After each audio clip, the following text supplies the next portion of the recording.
ಎಲ್ರಿಗೂ ನಮಸ್ಕಾರ. Welcome to commerce Kannada classes. So ಇವತ್ತಿನ ಕ್ಲಾಸ್ ಒಳಗೆ ನಾವು difference between financial accounting, cost accounting and management ಅಕೌಂಟಿಂಗ್ನ ನೋಡಾಕ್ತೀವಿ. ನಿನ್ನೆ ಕ್ಲಾಸ್ ಒಳಗೆ ಇಂಟ್ರೊಡಕ್ಷನ್ ಆಫ್ ಮ್ಯಾನೇಜ್ಮೆಂಟ್ ಅಕೌಂಟಿಂಗಲ್ಲಿ ಮೀನಿಂಗು, ಡೆಫಿನಿಷನ್ನು, ಫಂಕ್ಷನ್ಸು, ನೇಚರ್ ಆಗಿರ್ಬೋದು, ಆಮೇಲೆ ಸಿಗ್ನಿಫಿಕೆನ್ಸು, ಸ್ಕೋಪು, ಆಮೇಲೆ ಆಬ್ಜೆಕ್ಟಿವ್ಸ್ ಆಫ್ ಮ್ಯಾನೇಜ್ಮೆಂಟ್ ಅಕೌಂಟಿಂಗನ್ನು ನೋಡಿದ್ವಿ. ಇವತ್ತಿನ ಕ್ಲಾಸ್ ಒಳಗೆ differences between financial, cost and management accounting. First difference on the basis of meaning ನೋಡಿದಾಗ ಫೈನಾನ್ಷಿಯಲ್ ಅಕೌಂಟಿಂಗ್ ಅಂದರೆ it records over all financial transaction of business. ಅಂದರೆ ಇದು ಬಿಸ್ನೆಸ್ನ ಓವರ್ ಆಲ್ ಒಂದು ಫೈನಾನ್ಷಿಯಲ್ ರಿಲೇಟೆಡ್ ಟ್ರಾನ್ಸಾಕ್ಷನನ್ನು ರೆಕಾರ್ಡ್ ಮಾಡುತ್ತೆ. ಬಿಸ್ನೆಸ್ಸಿನ ಹಣಕಾಸಿಗೆ ಸಂಬಂಧಿಸಿದಂಥ ಒಂದು ಟ್ರಾನ್ಸಾಕ್ಷನ್ಸ್ನ ಇದು ರೆಕಾರ್ಡ್ ಮಾಡುತ್ತೆ. ಇದಕ್ಕೆ ಫೈನಾನ್ಷಿಯಲ್ ಅಕೌಂಟಿಂಗ್ ಅಂತ ಕರಿತೀವಿ. ನೆಕ್ಸ್ಟ್ ಕಾಸ್ಟ್ ಅಕೌಂಟ್ದು ಮೀನಿಂಗ್ ನೋಡಿದಾಗ it records and analyse cost of production. ಇದು only cost of production and ಸರ್ವಿಸಸ್ಗೆ ಮಾತ್ರ ಸಂಬಂಧಪಟ್ಟಿರುತ್ತೆ. ಹಂಗಾಗಿ ಇದು ಕಾಸ್ಟ್ ಆಫ್ ಪ್ರೊಡಕ್ಷನ್ ವೆಚ್ಚದ ಒಂದು ಮಾಹಿತಿಯನ್ನು ಮಾತ್ರ ಇದು ರೆಕಾರ್ಡ್ ಮಾಡ್ಕೊತ ಹೋಗ್ತಿರುತ್ತೆ. ಹಂಗಾಗಿ ಇದಕ್ಕೆ ಕಾಸ್ಟ್ ಅಕೌಂಟಿಂಗ್ ಅಂತ ಕರಿತೀವಿ. ಇಲ್ಲಿ ಫೈನಾನ್ಷಿಯಲ್ ಅನ್ನೋದು ಬರೋದಿಲ್ಲ, ಬರೀ ವೆಚ್ಚ ಅಂದರೆ cost of production and services ಮಾತ್ರ ಬರ್ತಿರುತ್ತೆ. ನೆಕ್ಸ್ಟು ಮ್ಯಾನೇಜ್ಮೆಂಟ್ ಅಕೌಂಟಿಂಗ್ದು ಮೀನಿಂಗ್ ನೋಡೋದಾದರೆ it uses accounting information for management decision. ಅಂದರೆ ಇದು ಮ್ಯಾನೇಜ್ಮೆಂಟ್ಗೆ ಇನ್ಫಾರ್ಮೇಷನನ್ನು ಕಳಿಸ್ತೈತಿ. ಯಾವ ಇನ್ಫಾರ್ಮೇಷನ್ ಅಂತಂದರೆ ಈ ಫೈನಾನ್ಷಿಯಲ್ಲು ಮತ್ತು ಕಾಸ್ಟ್ ಅಕೌಂಟಿಂಗ್ ಈ ಎರಡರ ಒಂದು ಇನ್ಫಾರ್ಮೇಷನನ್ನು ಕಲೆಕ್ಟ್ ಮಾಡಿ ಮ್ಯಾನೇಜ್ಮೆಂಟ್ ಅಕೌಂಟಿಗೆ ಅಂದರೆ ಮ್ಯಾನೇಜ್ಮೆಂಟ್ ಡಿಪಾರ್ಟ್ಮೆಂಟಿಗೆ ಕಳಿಸುತ್ತೆ ಒಂದು ಒಳ್ಳೆಯ ಡಿಸಿಷನನ್ನು ತೆಗೆದುಕೊಳ್ಳಲಿಕ್ಕೆ.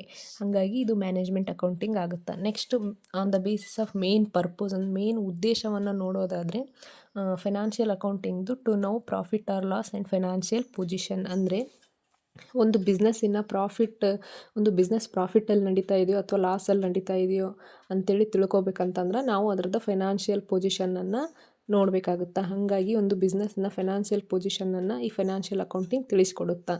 Next main purpose of cost ಅಕೌಂಟಿಂಗ್ನ ನೋಡೋದಾದರೆ to know cost of production and services. ಅಂದರೆ ಬಿಸ್ನೆಸ್ಸಿನ ಒಂದು ಪ್ರೊಡಕ್ಷನ್ ಕಾಸ್ಟ್ ಎಷ್ಟೈತಿ, ಹಂಗೆ ಸರ್ವಿಸ್ ಎಷ್ಟೈತಿ ಅಂತೇಳಿ ತಿಳ್ಕೊಳ್ಳೋದು ಈ ಒಂದು ಕಾಸ್ಟ್ ಅಕೌಂಟಿಂಗ್ನ ಮೇನ್ ಉದ್ದೇಶ ಆಗಿರ್ತೈತಿ. ನೆಕ್ಸ್ಟು ಮ್ಯಾನೇಜ್ಮೆಂಟ್ ಅಕೌಂಟಿಂಗ್ದು ಉದ್ದೇಶ ನೋಡೋದಾದರೆ to help management in planning and decision making.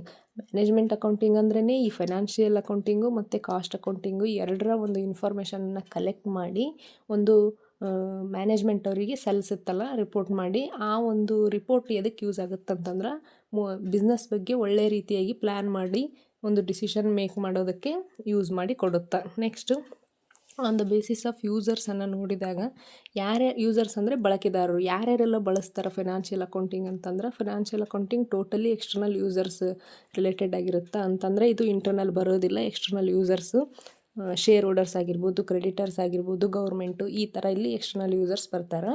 ಹಾಗೆ ಕಾಸ್ಟ್ ಅಕೌಂಟಿಂಗಲ್ಲಿ ಇಂಟರ್ನಲ್ ಯೂಸರ್ಸನ್ನು ಕಾಣ್ತೀವಿ.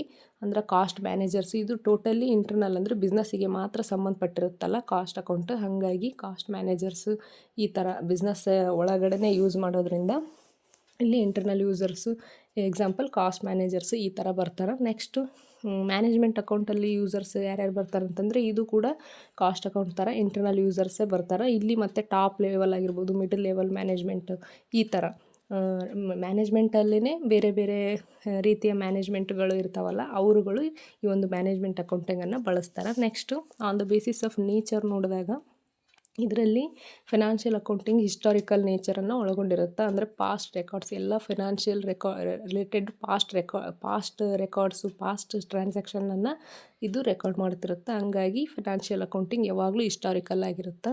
ನೆಕ್ಸ್ಟ್ ಕಾಸ್ಟ್ ಅಕೌಂಟಿಂಗ್ ನೋಡಿದರೆ ಬೋತ್ ಹಿಸ್ಟಾರಿಕಲ್ ಆ್ಯಂಡ್ ಪ್ರೆಸೆಂಟ್. ಇದು ಪಾಸ್ಟ್ ರೆಕಾರ್ಡನ್ನು ಪಾಸ್ಟ್ ಟ್ರಾನ್ಸಾಕ್ಷನ್ಗಳನ್ನು ರೆಕಾರ್ಡ್ ಮಾಡುತ್ತೆ. ಹಾಗೆ ಈ ಪ್ರೆಸೆಂಟ್ ಏನೇನೆಲ್ಲ ನಡೆಯುತ್ತೈತಿ, ಎಷ್ಟೆಷ್ಟು ಹೋಯ್ತು, ಏನು ಮಟೀರಿಯಲ್ ಬಂತು, ಏನು ಪ್ರಾಡಕ್ಟ್ ಪ್ರೊಡ್ಯೂಸ್ ಆಯಿತು, ಇದೆಲ್ಲದನ್ನು ರೆಕಾರ್ಡ್ ಮಾಡೋದ್ರಿಂದ ಇದು ಬೋತ್ ಹಿಸ್ಟಾರಿಕಲ್ ಆ್ಯಂಡ್ ಪ್ರೆಸೆಂಟ್ ಅಂತ ಹೇಳ್ಬೋದು. ನೆಕ್ಸ್ಟು ಮ್ಯಾನೇಜ್ಮೆಂಟ್ ಅಕೌಂಟ್ದು ನೇಚರ್ ನೋಡೋದಾದರೆ ಮೋಸ್ಟ್ಲಿ ಫ್ಯೂಚರ್ ಓರಿಯೆಂಟೆಡ್. ಇದು ಫೈನಾನ್ಷಿಯಲ್ಲು ಮತ್ತು ಕಾಸ್ಟ್ ಅಕೌಂಟು ಎರಡರ ಒಂದು ಇನ್ಫಾರ್ಮೇಷನನ್ನು ಕಲೆಕ್ಟ್ ಮಾಡಿ ಒಂದು ಮ್ಯಾನೇಜ್ಮೆಂಟ್ ಅಕೌಂಟಿಂಗನ್ನು ಪ್ರಿಪೇರ್ ಮಾಡೋದ್ರಿಂದ ಇದು ಬಿಸ್ನೆಸ್ನ ಭವಿಷ್ಯವನ್ನು ಇವತ್ತು ನಿರ್ಧಾರ ಮಾಡೋದಾಗಿರ್ತೈತಿ. ಹಂಗಾಗಿ ಇದು ಮೋಸ್ಟ್ಲಿ ಫ್ಯೂಚರ್ ಓರಿಯೆಂಟೆಡ್ ಅಂತ ಹೇಳ್ಬೋದು. Next on the basis of period ನೋಡಿದಾಗ ಫೈನಾನ್ಷಿಯಲ್ ಅಕೌಂಟಿಂಗ್ದು prepared for a specific accounting period. ಅಂದರೆ ಇದನ್ನು ಒಂದು ಸ್ಪೆಸಿಫಿಕ್ ಅಕೌಂಟಿಂಗ್ ಪೀರಿಯಡಲ್ಲಿ ಮಾತ್ರ ನಾವು ಪ್ರಿಪೇರ್ ಮಾಡಬೇಕು. ಯಾವಾಗ ಬೇಕು ಅವಾಗ ಪ್ರಿಪೇರ್ ಮಾಡ್ತೀವಿ ಅಂದರೆ ಆಗಲ್ಲ. ಹಂಗಾಗಿ ಇದು ಇಯರ್ಲಿ ಒನ್ಸ್ ಪ್ರಿಪೇರ್ ಮಾಡ್ಬೋದು. ನೆಕ್ಸ್ಟ್ ಕಾಸ್ಟ್ ಅಕೌಂಟಿಂಗ್ ನೋಡುವಾಗ it can be prepared any time. ಇದನ್ನು ಯಾವಾಗ ಬೇಕೋ ಆವಾಗ ಮಾಡ್ಬೋದು. ಯಾಕಂದರೆ ಇದು ಇಂಟರ್ನಲ್ ಯೂಸರ್ಸ್ ಮಾತ್ರ ಇಲ್ಲಿ ಬರೋದ್ರಿಂದ ಬಿಸ್ನೆಸ್ಸಿಗೆ ತನಗೆ ಯಾವಾಗ ಬೇಕು ಅನಿಸುತ್ತೋ ಆವಾಗ ಇದನ್ನು ಪ್ರಿಪೇರ್ ಮಾಡ್ಕೋಬೋದು. ಅದು ಬಿಸ್ನೆಸ್ಸಿಗೆ ಬಿಟ್ಟಿದ್ದಾಗಿರುತ್ತೆ. ನೆಕ್ಸ್ಟು ಮ್ಯಾನೇಜ್ಮೆಂಟ್ ಅಕೌಂಟ್ದು ಪೀರಿಯಡ್ ನೋಡೋದಾದರೆ prepared when ever management needs, ಅಂದರೆ ಮ್ಯಾನೇಜ್ಮೆಂಟಿಗೆ ಯಾವಾಗ ಅವಶ್ಯಕತೆ ಇರುತ್ತೋ ಆವಾಗ ಈ ಒಂದು ಅಕೌಂಟನ್ನು ಪ್ರಿಪೇರ್ ಮಾಡ್ಬೋದು. ಇದು ಟೋಟಲಿ ಮ್ಯಾನೇಜ್ಮೆಂಟ್ನ ಒಂದು ಡಿಸಿಷನ್ನಿಗೆ ಬಿಟ್ಟಿದ್ದಾಗಿರುತ್ತೆ. ಅವ್ರಿಗೆ ಯಾವಾಗ ಬೇಕೋ ಆವಾಗ ಅವರು ಪ್ರಿಪೇರ್ ಮಾಡ್ಕೋಬೋದು. Next on the basis of legal ರಿಕ್ವೈರ್ಮೆಂಟ್ನ ನೋಡಿದಾಗ ಫೈನಾನ್ಷಿಯಲ್ ಅಕೌಂಟಿಂಗನ್ನು ಕಂಪಲ್ಸರಿಯಾಗಿ ಪ್ರಿಪೇರ್ ಮಾಡಲೇಬೇಕಾಗಿರುತ್ತೆ.